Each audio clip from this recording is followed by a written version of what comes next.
Certains ne seront pas présents devant l'Eurovision ce soir, ni même devant la télé, mais devant des œuvres d'art avec la Nuit des musées. Et on s'arrête aujourd'hui sur cette sculpture incroyable à découvrir au musée Zervos à Vézelay.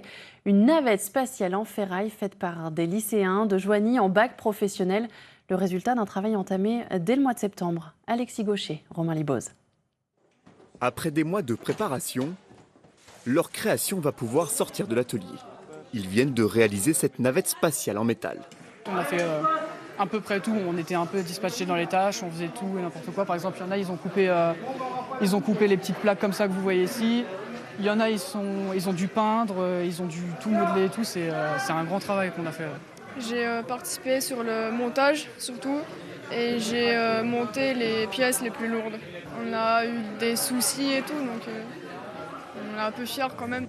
Baptisé Cessla, en clin d'œil au constructeur Tesla, la réalisation de ces lycéens atteint 5 mètres de haut et pas moins de 4 mètres de large. Un projet supervisé par l'artiste plasticien Patrice Ferras.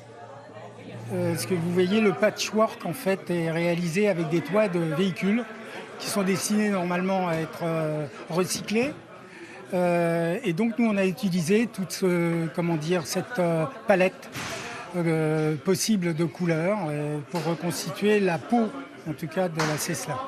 Librement inspiré des œuvres du peintre Julio González, compagnon de route de Pablo Picasso au début du XXe siècle, ce projet permet aux élèves de préparer au mieux leur bac professionnel. C'est une façon pour eux d'aborder différemment le design automobile, la culture métier, en y incorporant une dimension artistique, décalée. Paré au décollage, le vaisseau jovinien doit toutefois être démonté pour être déplacé.